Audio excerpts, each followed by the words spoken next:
अली एक होशियार और समझदार जासूस था जिसने कई बड़े केस सुलझाए थे। एक दिन उसे एक रहस्यमयी केस पर काम करने का मौका मिला। यह केस एक आदमी के लापता होने से जुड़ा था जिसका नाम रोहित था। रोहित एक बहुत बड़ा कारोबारी था, लेकिन पिछले कुछ दिनों से उसका कोई पता नहीं था। उसकी पत्नी और परिवार वाले बेहद परेशान थे और उन्होंने पुलिस में रिपोर्ट दर्ज करवाई थी। पुलिस के पास कोई ठोस सुराग नहीं था, इसलिए उन्होंने अली की मदद लेने का फैसला किया। अली ने सबसे पहले रोहित के घर जाकर उसके बारे में जानकारी इकट्ठा की। घर में चारों ओर अनहोनी का सा माहौल था। हर कोई रोहित के अचानक गायब हो जाने से सदमे में था। अली ने रोहित के कमरे का जायजा लिया। वहाँ की चीजें व्यवस्थित थीं, लेकिन उसे एक पुरानी डायरी मिली जिसे देखकर उसे कुछ शक हुआ। डायरी के पन्नों पर कुछ कोड्स और अजीब सी बातें लिखी हुई थीं, जैसे कि दूसरी दुनिया का दरवाजा और अंधेरे के पार जाने का रास्ता। अली को लगा कि इन कोड्स का लापता होने से कुछ लेना देना हो सकता है।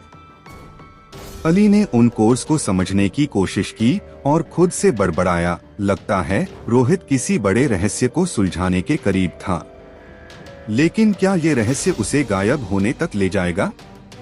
अगले दिन अली रोहित के ऑफिस पहुंचा, जहां उसने रोहित के कुछ करीबी दोस्तों से बात की। उन्होंने बताया कि रोहित कुछ दिनों से अजीब व्यवहार कर रहा था।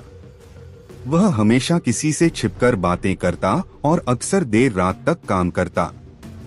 ऑफिस के एक कर्मचारी ने अली को बताया कि रोहित का एक और दोस्त था, राघव, जो उसी समय से गायब है। अली को लगा कि यह दोस्त शायद इस मामले में अहम सुराग दे सकता है।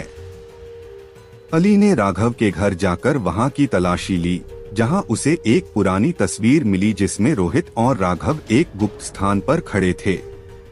तस्वीर के पीछे कुछ लिखा था। राज की शुरुआत यहीं से हुई थी।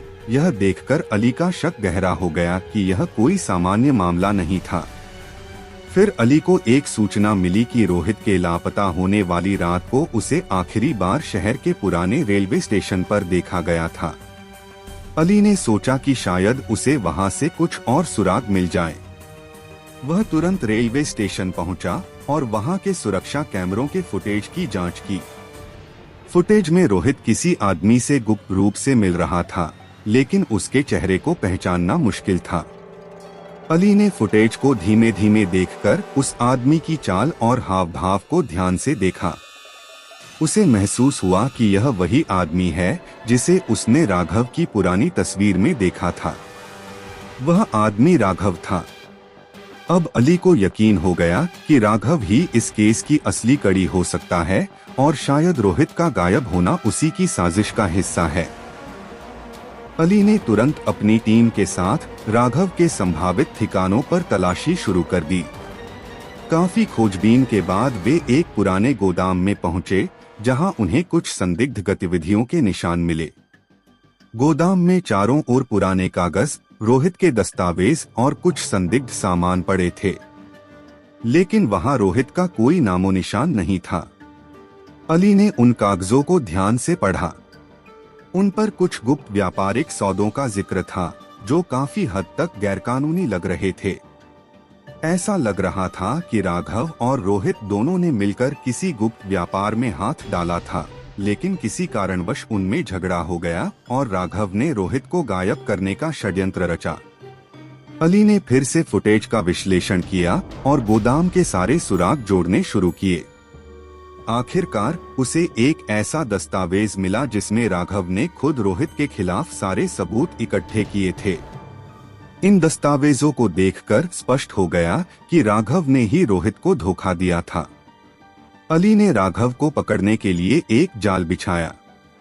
उसने राघव को फंसाने के लिए सबूतों का इस्तेमाल किया और एक नकली बैठक का आयोजन किया जहां राघव को खुद आना पड़ा। पुलिस ने तुरंत राघव को हिरासत में ले लिया और पूछताछ के बाद उसने अपना जुर्म कबूल कर लिया। राघव ने बताया कि उसने रोहित को एक गुप्त स्थान पर बंद कर दिया था ताकि वह उसके खिलाफ कोई गवाही न दे सके। पुलिस ने उस स्थान पर जाकर रोहित को सुरक्षित बचा लिया।